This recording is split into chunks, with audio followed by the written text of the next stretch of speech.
Topped any? Or? Yeah, that's going to be amazing.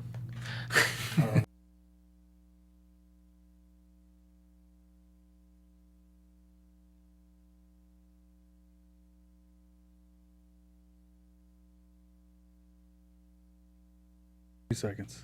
Thank you. Hold on 1 second.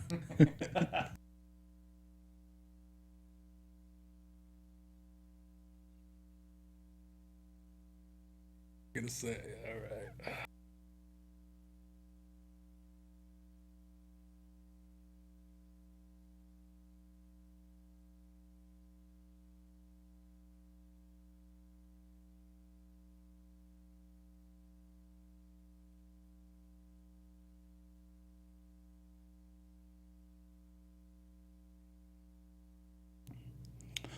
Four Patriots need subs for the Pro Bowl. Michael Floyd needs a chauffeur.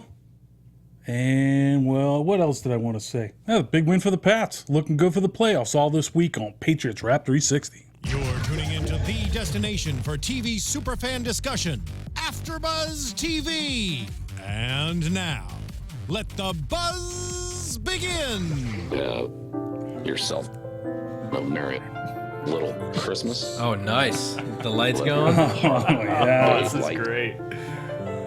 You know? Get the fire going. Oh, yeah. Will be. Need some chestnuts, hot cocoa, and the dulcet tones of Bill Belichick. Yourself. Pretty good singing voice on the guy. Christmas. So good. No. Oh, No problem. I love Nailed it. it. He nailed it. Let's just end on a high. Good stuff. Good Nailed stuff. He said today he loves caroling. He does? He did. He did say that. Taking a break from Carolyn tonight, we got old Benny and Denny in the house Benny and tonight Denny. for an edition of Patriots Wrap 360. Boys, why don't you tell everybody who you are, how they can get in touch with you on the social media. Yeah, you can get in touch with me at Benny Frickin' Jam on Twitter. Benny freaking Jam. And I'm on Twitter at Deehas, Deehaas. What about you, Mike? Still contemplating it. We'll figure it out. But if anybody wants to hit up these guys, if you have a question for me, they always relay them. It's so good. It's true. But you can do that. You can hit us up if you're listening live. You can hit us up on the YouTube chat room, and we'll be looking at that as well. So big win for the Pats. They clinch a playoff spot, their 8th straight AFC East division title, and they clinch a first-round bye. 7th year in a row they've done that. It's pretty nice. Pretty nice indeed. When you're marking off the goals, it's nice to be at week 15 and already have a few check marks. Step 1, complete. Step 1, Complete. complete. Step 2, complete. Complete. Next one, Home field. Home field for the whole thing. What's gonna so? As long as we win out, obviously we are the 1 seed. But assuming we don't, I believe Oakland still would have the tiebreaker. Yeah, over us. why is that? Better strength of schedule It in the must be AFC? the divisional. Although, who did they just lose to? It's got to be that loss right? to the. It's got to be that loss 2 weeks ago, that we had to the Bills, right? Let's put a pin in the playoff picture just for Fine. now. And let's it. just, kind of, I'm not going to say gloat, but, kind of just Gloat. gloat. Just kind of bask in the glory of a nice win in Denver, led by this defense. A lot of people are saying bad defense. They hold Denver to 3 points in Denver. I say good defense. You do. Now, what do you guys say? Is this a defense that's good at the right time and we should be excited about it? Or is it the Patriots have played a terrible schedule, so pump the brakes? What do you think, Ben Fay?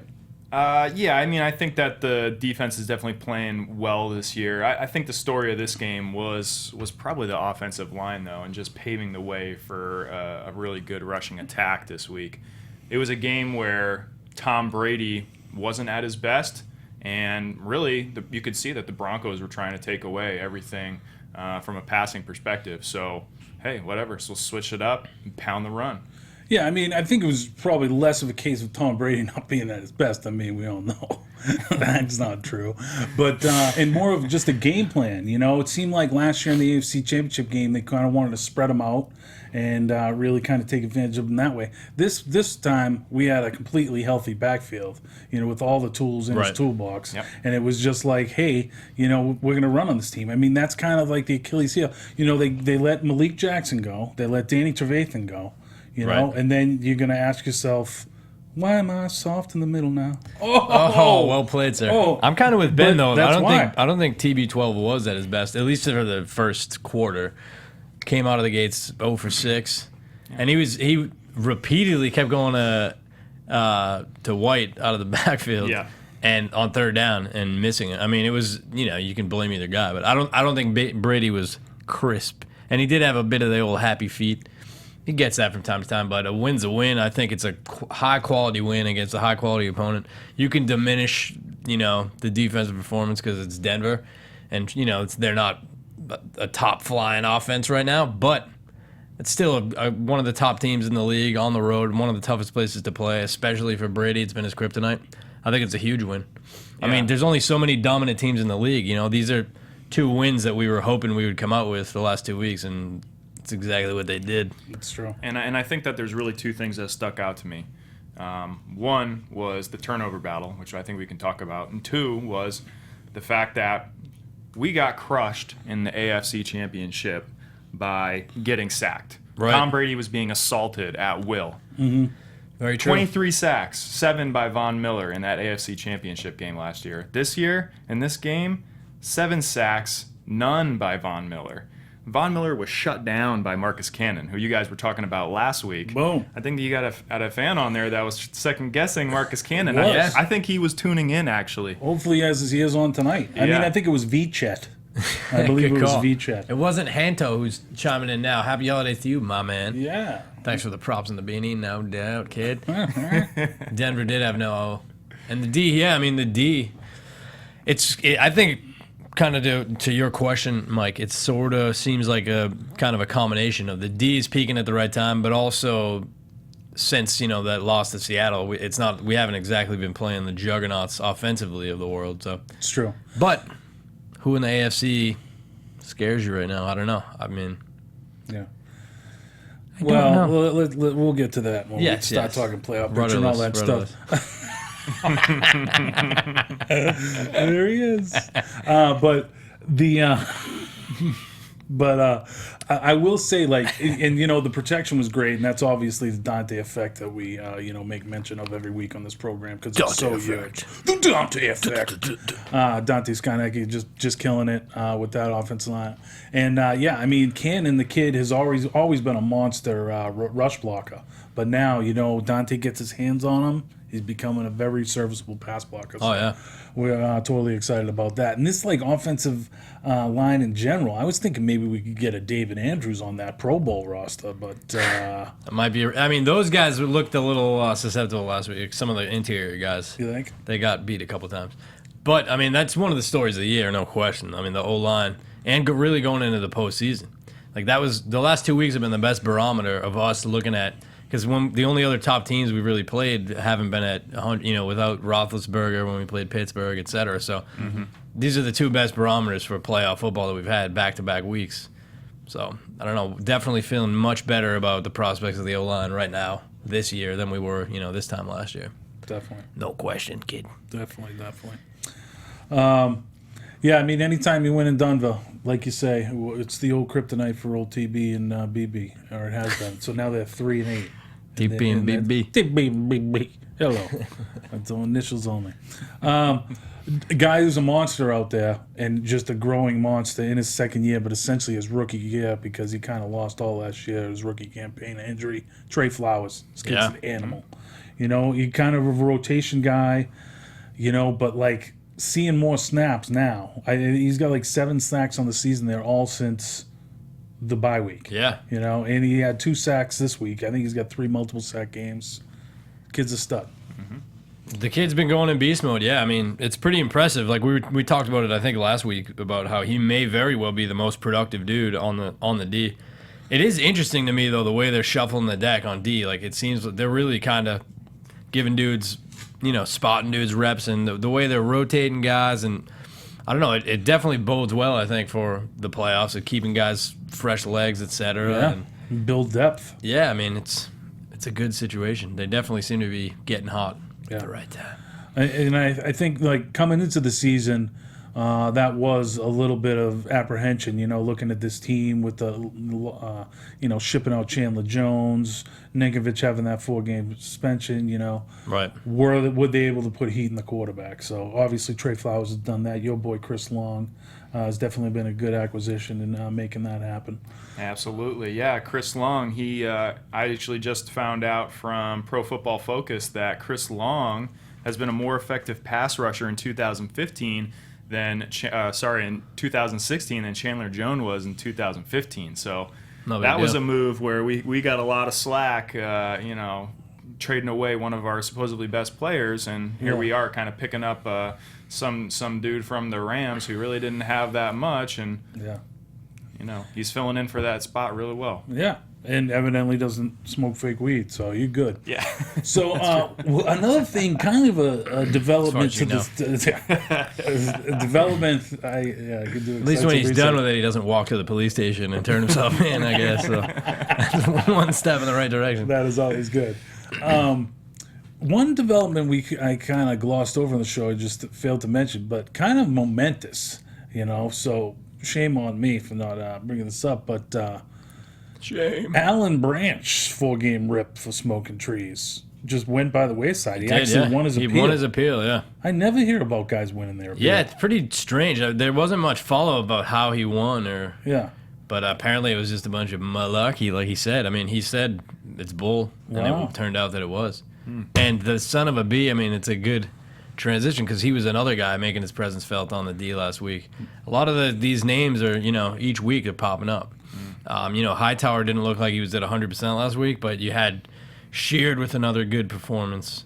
You had Van Noy letting his presence be known. Yeah. You had Alan Branch breaking up a pass, I want to say, too. Like, these guys are making big plays, so it does remind me of those early years, like the runs we were on then. Now it's getting back to the point where there's some versatility in the players and just kind of dialing up some interesting schemes, bringing pressure from different looks, and it's in depth.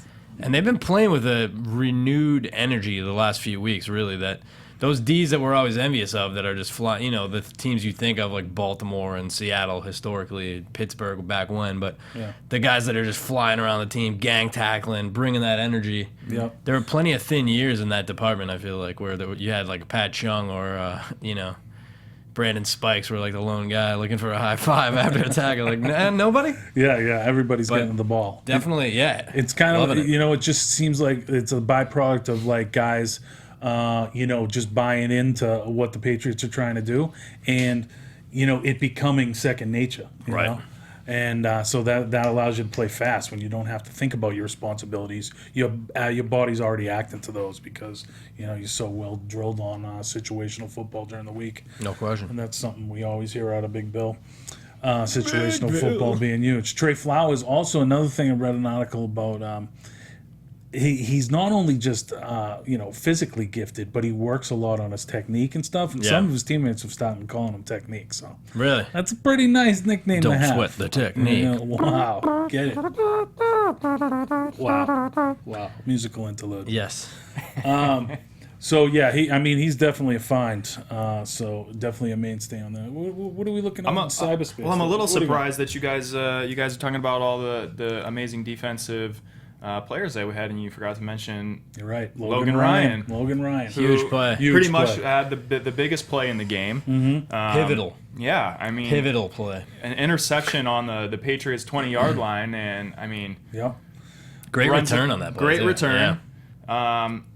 According to Pro Football Focus, Logan Ryan was the #1 slot corner this week and the #2 overall corner.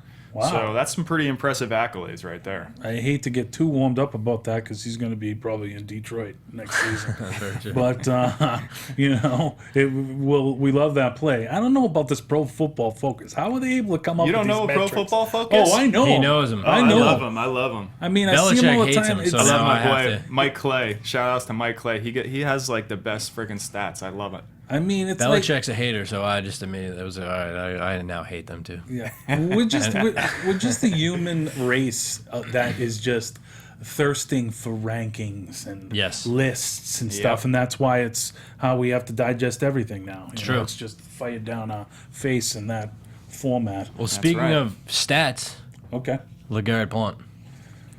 Another day in the record books. Did we already talk about that? The Well, he breaks it 15th now. TD. Yeah, last he, week. he was tying Kumar, and now he's ahead of Kumar. the Kumar, Curtis Martin, Yes, sir. the stud, 15 Hall of Famer. TDs. Yeah, While so the it's- rest of his work wasn't that productive for the day. 17 rushes, 31 yards. Splitting the load with Dion. Had to do a lot of the heavy lifting for the Patriots, I guess you could say. Yeah, But not breaking off a ton of big runs. it just seemed like it was just more of a Dion Lewis game, you know, thinking that more shifty runner between the tackles was the way to hit him up, and BB we trust. Yeah, I mean, regardless, I mean, you get up, then you're going to get a steady dose of blunt force trauma, you know. Well, which he is- earned every centimeter that he got on that yeah. touchdown run. I mean, he dragged 3 guys in with him, so he looked. He love looked that good. guy. He looked Yes. good. It's nice that we have a nice 1-2 combo going now that it's Dion great. Lewis is back. We got a little bit more shift than Blunt does. A little thunder and we'll lightning, baby. We'll keep Blunt fresh for when he needs to pound it. I'm so Little thunder and stoked. lightning. He'll just take on that Mike Allstott role and just punch it in from 3 yards out each time, and let Dion do the dirty work in between. It's definitely a nice little change from last year around this time when you Yes. were like, man, I hope Steve Jackson has some tread left on those tires. It's pretty nuts, man. I almost forget about that. Yeah, Oh. it's- crazy. yeah. But Hopefully the results will be different as well. results. Get the results. All right, who else was the McCourty's hit in the Yeah. fourth quarter on Huge that 4th play. and 2? That was a huge Demarius, play. yeah. Yes. On Demarius, yeah, that was huge. That was a big hit that we don't. I mean, McCourty's. No one would argue that he's not solid, but he sort of. I was thinking about him on the ride up here. I mean, the dude he's a versatile talent, but he doesn't necessarily stand out in the way that some of the guys you think of when it's. He's certainly not the biggest hitter. I mean, he's not maybe the rangiest deep safety of all time, but he sort of does everything pretty well. And it's nice to see him make a game kind of ending hit like that. Absolutely. So it was a big play. It was exciting, very exciting. And, a captain that defense and a captain on the team. Right. And, it was kind of odd. One of our 4 Pro Bowl selections for the Pats this year, and 4 captains, oddly enough. And the usual suspects, kind of who you would think. Right. Hightower, McCourty, TB12, Slater. Yeah. Slater, I mean, like we say every week, it is the Matthew Slater Award going in the Pro Bowl from the AFC. That's true. I mean, this is what, his 6th straight? I think it in that is, position? yeah. It's pretty solid. You wonder how much of that, because there's other guys on the Pats special teams having pretty big years, too. They are. He may not even be leading. It might be Ebner in the lead on special teams tackles. Yes. In fact, I think Ebner is tied for the league lead in special teams tackles. Slater actually mentioned them in his press Yeah. conference today, saying how well he's doing. But I mean, we talk about this unit every week. I mean, as far as covering kicks, I mean, I know we've banged our head against the wall as far as returning kicks Yes, so far this yes. year. But as far as covering kicks, you'd be hard pressed to find a team that covers them better than the Patriots. I mean, Pretty true. Mingo had a huge hit on kick this week. he too. did, but on that play, like Slater is like triple Right. teamed. Yeah, yeah.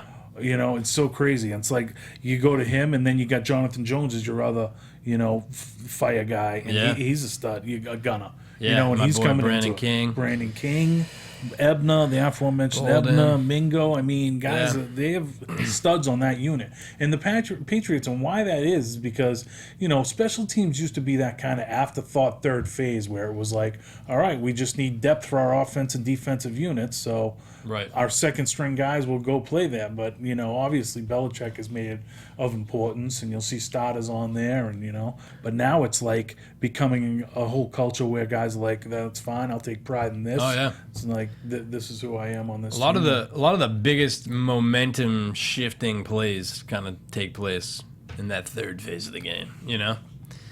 A punt block, a punt return for a TD, like these are some of the biggest swings, like when it comes to momentum. Yeah, and especially playing in that game like versus Denver, it's like kind of a slugfest. It's just like so field position is huge. It was huge. Yep. Yeah, good game for Allen too. Yes. He had a good game, and obviously starting off the game with the huge muff punt on the other side, it was nice to have the shoe on the other foot this week. Win that turnover game for a change, that turnover battle. So that was huge. No question. Yep. Yeah, and like I said before, Tom Brady wasn't at his best, and I don't mean that he wasn't amazing in that sense of the word. Yeah. I mean that from a stats perspective, he wasn't great. But that's one of those games where he kind of knows that what he has to do, right? He's not going to force it in there. He didn't throw any interceptions. He didn't. Right. He did what he needed to do, which was switch up the game plan and run the ball. Yeah. And threw it when he needed to. I mean, he made some great throws. He hit Edelman on the sideline for that amazing throw when two guys were all over him, and I don't even know how he put it in that window and caught it. I mean, that was a ridiculous throw and catch. Yes. Yeah. So, I mean, look, the throws were there, but... Yeah. It's amazing this is a 39-year-old man making these throws. It's pretty ridiculous. But that's when you know that you have a quality quarterback in place where he knows that the key to this victory is going to be field position, punting the ball, and putting yourself in good position to get field goals and set up a score when you have a good turnover. Yeah, he almost like kind of reverts back to his game management mode because he's just like, okay, even though I have 300 more starts than the guy opposite me at this position, I'll just wait for him to make the mistakes, not me. Right. So, yeah. So he doesn't have to go out there and sling 4 TDs on every single team he faces, right? He can scale it back and run the football. It would have been nice for my fantasy squad. I'll tell you that. Anybody else lose? Pretty damn true. Fantasy stats guru is up there too. Because Brady threw for 188 yards and no TDs. Anybody? He didn't even scamper for like 10. That was a rough. Yeah, man. I mean. So you guys were talking about the Pro Bowl before. I saw they had asked if we had any snubs. Pro Bowl snubs. I know Malcolm Butler was one that was kind of popular on the people's snub lists. Yeah, and LeGarrette, some people were. I mean, the thing is, when you look at who's making it, it makes sense. Yeah. Butler. It's easy for us watching game in and game out.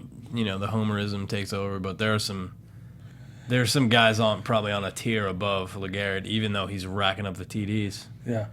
This was what I thought league-wide what really kind of rang out to me, okay? The 0-15, or 0-14, I guess, sorry about that, Cleveland Browns have one Pro Bowl representative, Mr. Joe Thomas. The 9-5 Lions, 0 representatives. Wow. Pretty crazy. That is crazy.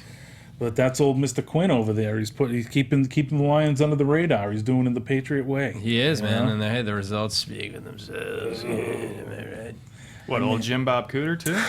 I mean, Jim Bob's obviously going over there, but the Quinn guy, instilling the Patriot way over there. Hey, Quinn guy. Hey, Quinn guy. Hey. Is it Bob Quinn? Either way. Jim Quinn? Jim? Joe? Bob? So I don't know his first name. Another snub that I have here is Ryan Allen.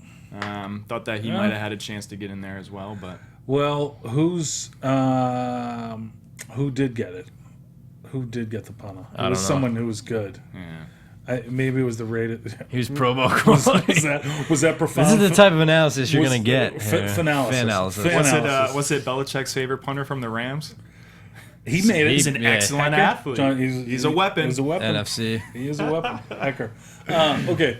Let's move on. There's other pressing issues to talk about here. Yes. All right. So, a few hours after our show wrapped last week, we went out and snagged Michael Floyd off the waiver wire. Yes. I mean, what do you think about this pickup? I mean, by now the video's come out and everybody's seen it. Yes. People are like, but what about now when you've seen the video? I'm like, yeah, no change. It looks terrible. I know what a DUI looks like. I've seen people ham it before. It looks, I mean, I won't lie. I was kind of like a little, I was Were a you little aghast? I You were wasn't aghast? quite aghast, but I was taken aback. Oh, boy. No, I mean, I think it was pretty damn bad. I mean, Yeah. the dude was blacked out. There's a difference, you know. Like, I'm not trying to justify one way or the other, but it was worse than it could have been. Put it that way. I mean, you kind of know that once you hear there's a video out there. You kind of know what are you gonna do? Like, Right. have a video of a guy. TMZ's not gonna be. Sure, I'll pull the breathalyzer, Right. sir. Oh, there it is. Oh, geez, I failed. .081. You're just over. What did you have? 3/4 of a glass of wine in the last hour? It's right. like you knew it was going to be like, It all was. right, this it was dude's a ugly. puddle. Yeah. So here's the facts. He was pulled over with a .21. In Arizona, there is a law that you can get convicted of extreme DUI, which It's like means you're super, greater than super extreme or .20, something like that. and that requires a mandatory 45 days in jail. So he is possibly facing that. I don't know when that comes. If it does come, it may be one of those things where he serves it in the off season because Yeah. that's kind of how pro athletes work. They kind of pick when they want to go in. That's what I do know. What I don't know is how much they're going to use him going forward. I had a feeling that when they picked him up that this wasn't because that they saw real potential for him to slide into the lineup right away. I had a feeling that it was more from a depth perspective. Yeah. If we do have injuries into Right, the right. playoffs, we really need to have somebody ready to go, that maybe we can get him ready to go for cheap. Yeah, absolutely. And, potentially in the long run, too. It's like, as bad as DUIs are, and, thank God nobody got hurt, Right. in these situations. It seems like a correctable problem for the kid, Right. who all our accounts is like, this kid's a good kid. I mean, Larry Fitzgerald kind of comes out and kind of speaks on his behalf, like, this kid's going to be good. So, and like, the thing why I think it's a nice plug for the Pats is because it definitely seemed like a knee-jerk move by Arizona, who's kind of like on a downslide Right. anyways, and they're totally, on a season where they have high expectations and they're not filling them. I think if this had happened last year, they probably don't cut him. It's an and they're still in interesting, the graces, it's like, and so like Bill's just like, Yeah. okay, a 6'2" guy that can run a 4.4, pluck. Yeah, that's time with Charlie Weiss. It's like DUI is bad and everything, but it's not a double murder. So Yeah, I mean, we've had those. Yeah. But that is his second DUI. it is. Yeah, again, not to diminish what he did or any of that jazz, but But there was a 3-year period in there with no DUIs. Hey, let's focus guys, on the focus on the silver positive. line. Focus on the positive. but it is an interesting contrast with the guy we talked about a little bit earlier because it's coming from the same team where Synthetic Weed Jones sent him packing. Largely, we all thought because of that Right. incident, which was just like an unsavory personal move, sent him Yeah. there. Now it's almost like an additional piece that we're grabbing from them. I was thinking about that as it relates to that, but it is interesting because now it's sort of the opposite. We weren't going to be able to re-sign Chandler. Right. So it was just like. But it was a year early. I mean, it was. Yeah.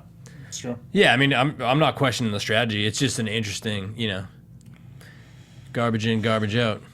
So I see Fantasy Stats Guru asking if they get a conditional draft pick if they let him go. I hadn't heard anything about that. If they don't sign him, it's one of those compensatory picks, right? If they don't re-sign him, so That's interesting. You talking Floyd, you mean? yeah, because I think his contract ends at the end of the season, so So if they potentially re-sign him, we yeah. have to send them a pick.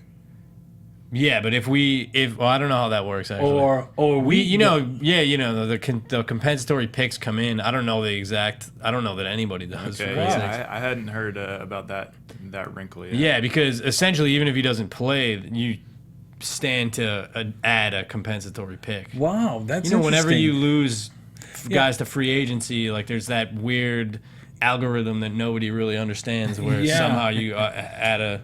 Well, compensatory pick. I'm not positive how it works in football, but in baseball, if you acquire the guy mid-season, Yeah. you don't get those rights where you get the compensatory pick. So There's been a lot of I'm talk not sure about how it works in Yeah. football. Fantasy Stats Guru, my man. Sorry, but I mean, you're the ones who usually answer my questions, so I'll expect you to fire it up the Yeah, next So, show. last word on that, 2 ways that the Pats can handle this. They can either, one, give him a stern talking to and kind of leave him alone, which I think would be the wrong move because I have a feeling that something will probably happen again. Yeah. This is kind of what I've heard as I'm reading articles about this, that people are not too believing in kind of the apologies and the way that he's acting about this whole situation. Yeah. The second Oof. way is they can realistically get him help, put him on a program, get him into help, Yeah. and help the guy out. Right. Because it seems like from what I'm reading that he really does need some help. Yeah, and after the Fitzgerald comments, it seems like he's a kid that actually, is worth, reclaiming or, Right. making a better member of society or whatever. Just getting help and like getting them right and like, but also like when kids like go down this path, and I say kid, he's like 25-year-old man, but even still young guy, go down this path and like make these errors. The thing isn't to just say kick him to the curb. I mean, to let a guy that's like, so it's like kind of a good thing the Pats picked him up. At least he has some kind of guidance in his life. Whereas opposed to like just tossing him out in the street, what the hell is this guy gonna do? I mean, I would probably go drinking. Yeah, I mean, and then I'd probably drive after drinking if that was the thing I do sometimes. It's easy to start justifying it when it's the Pats bringing him in, which I'll admittedly do. I mean, I'm not. We all know dudes getting DUIs. It's not a it's not a good look. Yeah. This seems like it was more significant than a lot of DUIs, but nobody got hurt. I mean, and he'll see his day in court, and the state of Arizona can kind of handle that. In the meantime, guy can go to work, and if he can help the Pats win, then so be it. I mean, Yeah. he just made a bad decision. I'm trying to look up the compensatory pick stuff. Basically, all I'm finding, though, the NFL has a secret and complex formula that they use to distribute draft picks at the end of rounds 3 through 7. Fantasy Stats Blah, blah, Guru blah. came through with your answer. If you take a look up at the chat, he Ooh. says, no, if the Pats don't sign them, it goes towards an algorithm for talent lost. Ooh. Someone on ESPN said something about it. Ah, Thanks a lot, Fantasy Stats Love Guru. that, Mark. Thank you so much. And thank you, Mark. Yeah, interesting. Sounds kind of like what I said. I mean, Yeah, that algorithm. maybe Fantasy Stats Guru. Maybe I'm like, Fantasy Stats Guru number 2 over here. Wow, Or Football Facts Guru. that's Fantasy interesting. Stats Turu. Oh, yes. Touche. Hello. Mark is on it tonight. Somebody smells, Christmas break. He's sprinting yeah, to the baby. finish. Yeah. I love A couple cups of eggnog in him. You're not my boss. It's good stuff. Good stuff. So in other transaction news,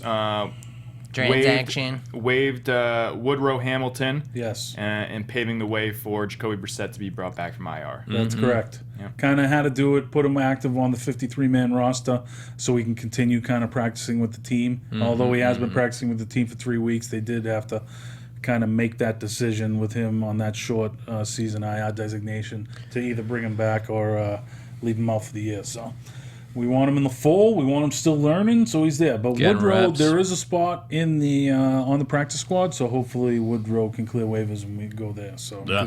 because we like what Woodrow did earlier this year. So Before we move on to the Jets, Okay. did you guys hear anything about or do you have any thoughts on the way Denver reacted to the game and on the field at the Yeah. end of the game and also post game? Yeah. There was a wine fest taking place. was there? I'm pretty much in the dock of this wine face. I don't know about that. Okay. The play that stuck out to me was when T.J. Ward had the Bonehead play of the century. the roughness penalty, unnecessary roughness penalty, and then he started flexing following Edelman, and they were losing 16-3. It was Like, what brutal. was he flexing about? He just flexed himself out of the playoffs. Right. I don't know what he's If so happy about. Aqib Talib is trying to calm you down, then you know you're being a bonehead. You know what I mean? If Yeah. the day that Aqib Talib is talking sense to you, you're like, all right, I should probably check myself.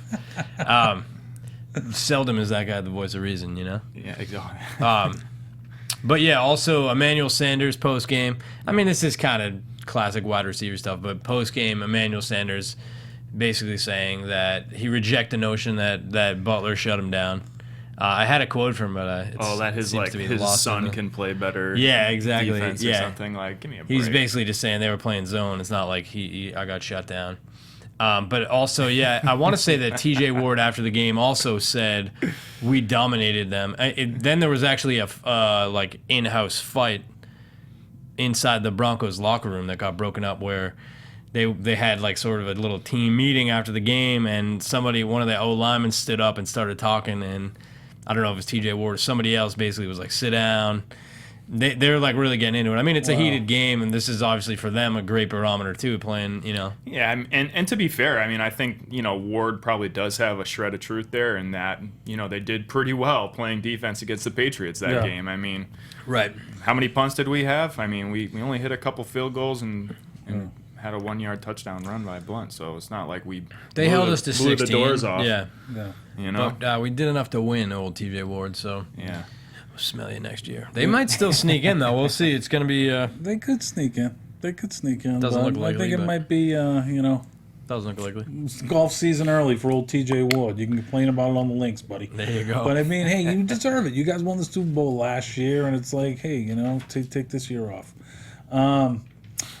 Before we get on to that New York team, the Jets, I do want to talk about the other New York team and this Walkie-Gate and get you guys get in on it. Oh my God, it's so horrendous. I mean, I don't want to spend too much time on it, but it's a joke. It's a joke. It is a joke. It is a joke. We don't always like to get into the Deflategate stuff 2 years removed, but I mean, it's all a joke. Wow. I mean, slap on the wrist for every team other than the Pats. Yeah, I mean, essentially what they're saying by the amount that the Giants got fined for that, I think it was like $200,000 total, was that the amount that they fined the Patriots was that the Patriots being accused of possibly doing something wrong that reflects against the integrity of the game is 10 times worse than catching the Giants red-handed using walkie-talkies on TV. So bad.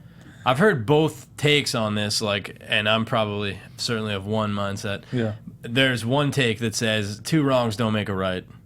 Maybe the league realizes that they went way over the top with this whole Deflategate thing. It was ugly for both sides, but they had to fight it tooth and nail, and they won. And now they're saying, is that the stance you're taking? Negative. Oh. My stance is more of, I don't care if 2 wrongs don't make a right, because God damn it, I mean, they set a precedent for the Deflategate. I mean, all this stuff. But what do you say to the fact that, that was the Patriots' second offense?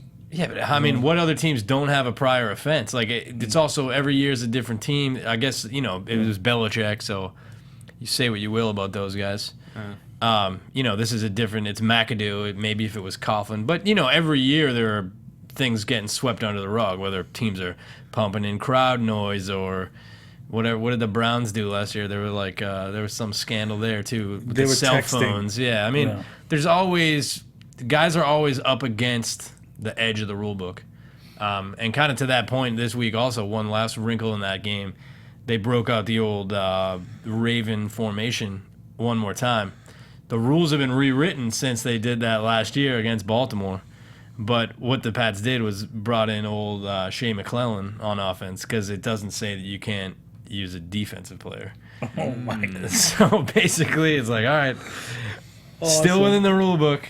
I mean, it didn't even work out. I think it was like incompletion to Marty B, but it's just great. It's the gamesmanship. I saw an interesting play in a college game this week where they threw it to a lineman, but he didn't report as eligible. Oh, really? They just made sure it was a lateral. So he went out like on a screen, but it was like slightly behind. Okay. And they were able to get it, and it was like a screen, and he went to that. It was some bowl game. It's amazing, though, at the professional level of the things that you would think would be a no-brainer for some of these guys that still give them fits, just guys being ineligible, and then you line a guy up outside that seems like a threat, even if it's announced to the stadium that he's ineligible. Yeah. It's kind of crazy that you can take him, take certain key defenders out of a play. It's bananas. Well, on the horizon we have the Jets, Jets. Is this a team that's folded it in for the season, or are they going to battle because it's the Pats?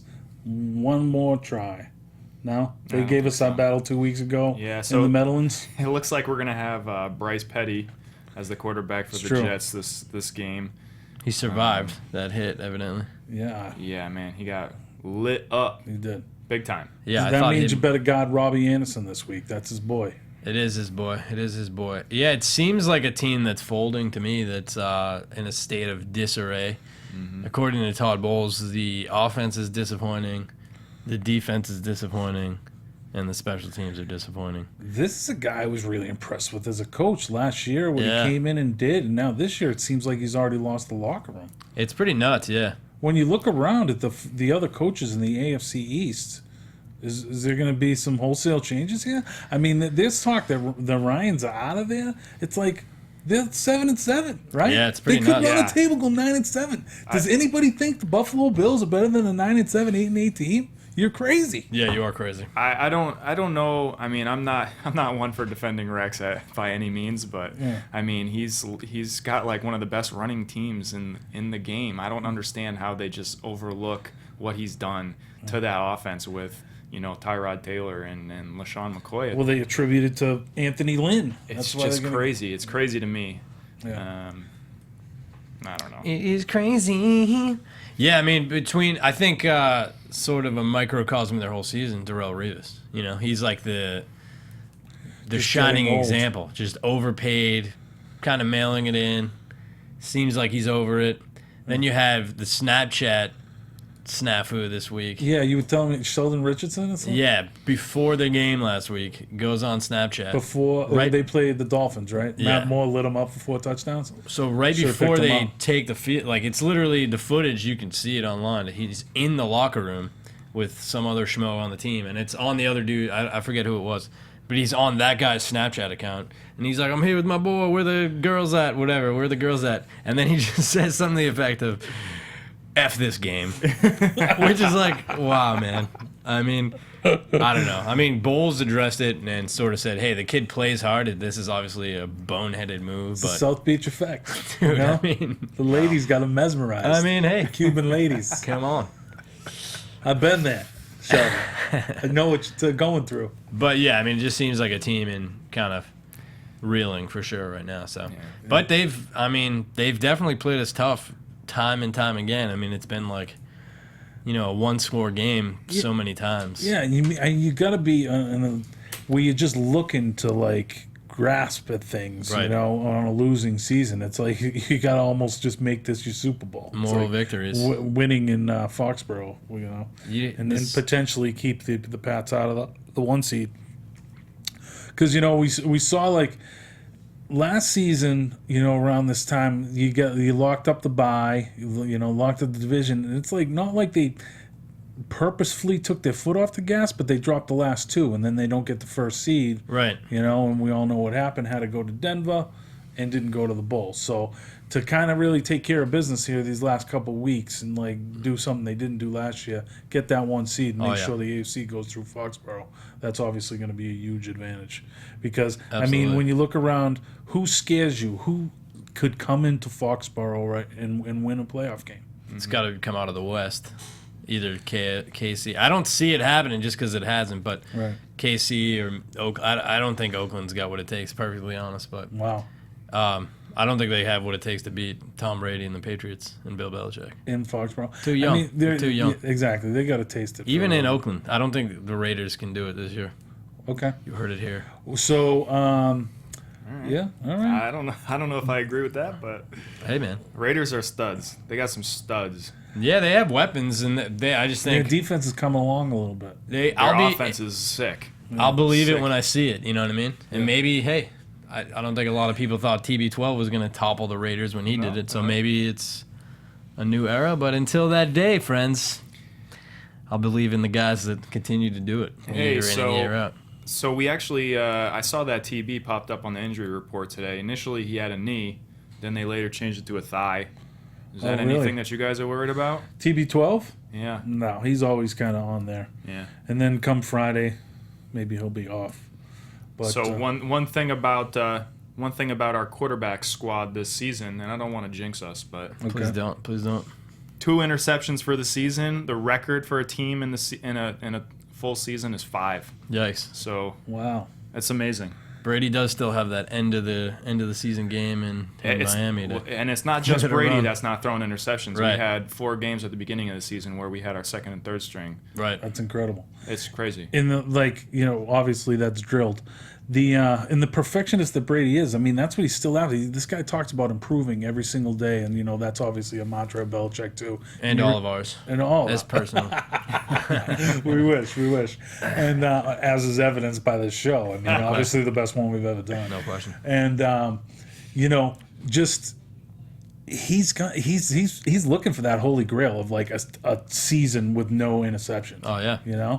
And who knows? I mean, he's getting closer and closer to it. I mean, this is like that Nick Foles year he had a few years when he was 27 It's ridiculous. TDs and 2 picks. So I mean, speaking of the Holy Grail, did I just compare Tom Brady to Nick Foles for some reason? don't ever do that again. Yeah. Maybe Christmas slap. is coming. You can Open compare him to hand old JC. Maybe we'll appreciate that. Oh wow. I want to say though, this Yikes. might be maybe one of these guys can correct me if I'm wrong, but I want to say that makes 14 out of 16 division titles during Brady's tenure with Belichick. Wow. Oof. 1 year of which he wasn't the starting QB, and the other year which they tied. Both times that they didn't win the East, they had the same record as the team that won, and they lost it by a tiebreaker. Oh yeah, 11-5. 16 years in a row, they've been right there. It's pretty unbelievable territory that we're in right now. I mean, Unbelievable. And in this holiday season, it goes past the Thanksgiving season, but in the Christmas too, about giving thanks and not Yes. taking things for granted. We can't take this team for granted. It's unbelievable. This is huge. What we're going through. So soak it up. If football's still around when our grandkids are alive, No we'll shot. be telling them about this. If there's a planet around, That's true too. never mind football. Thanks a lot, Trump. 17.5 point spread this week though. What? Wow. I got to take the points in that. Yeah. I mean, all the games are tight. Have the Patriots pulled Tom Brady late in blowouts yet this season? Because this might be the first week that we see it. I feel like one game Garoppolo came in. Okay. I can't remember who. I think you're right. He's going to be a little earlier with that trigger. If they're up 3 touchdowns in Yeah. the fourth, we might see Jimmy G and maybe a for an few entire of these fourth. other guys getting some rest. Some of these other guys that are dinged up. Hopefully it's a blowout. I like to see that. Hopefully the Vegas guys are spot on. Yeah. So we're like T-minus 2 minutes. Is there anything you guys really wanted to get out there before we? Well, I mean, do we got any Sox talk? You said you guys already talked about Give me sale some a couple Chris. weeks Your ago. boy but- Clay Buchholz. He's Oh, yeah, got that's ship big calls. news. Yeah, that was rough. I thought we probably might have been able to get a little bit more value out of him, but The value's the salary. I dump. mean, They're gonna Dombrowski's come just like under- really trying to dump the salary and get us below the cap. That was his mission, and The he luxury seems like tax. he's really he did it. working toward that. So Hopefully, maybe this guy's something, because he does have value. I mean, I think Buchholz is going to be a it good was clear starter for them. he would have been great to have in that relief role. He showed that in the second half of the season for us. So All right, we're getting off. okay. But the Jets, they put. So I mean, you got to think we're going to take care of that, and then we have to go to Miami. So if we split, Oakland can still catch us, right? They could tie us and they have the tiebreaker. So they're 1 game behind us right now, right? They're Yeah. 11-3. Yeah. So if they go same as us, they win because of that tiebreak, because of our terrible schedule. So if we split and they win out, that would be the case, and we get the 2 seed. Correct. Okay. And what about Kansas City? No chance of them catching us? Well, if we lost both and Oakland lost again, then maybe KC would. I can't remember who the common opponents, but I think because Oakland definitely is in the division, right, for the next 2, or Yeah. Denver. I don't know That's all true. the scenarios. They are. but They're Chiefs, Denver, I believe. Or Denver and the Chargers, maybe. yeah, brah. Anyways, hey guys, thanks for being here on Christmas edition of Patriots Wrap 360. Yeah, we buddy. appreciate all you guys for listening in us. Special shout out to the Clan McQuarrie. I believe they're tuned in with us tonight. We appreciate that. Have a happy Christmas.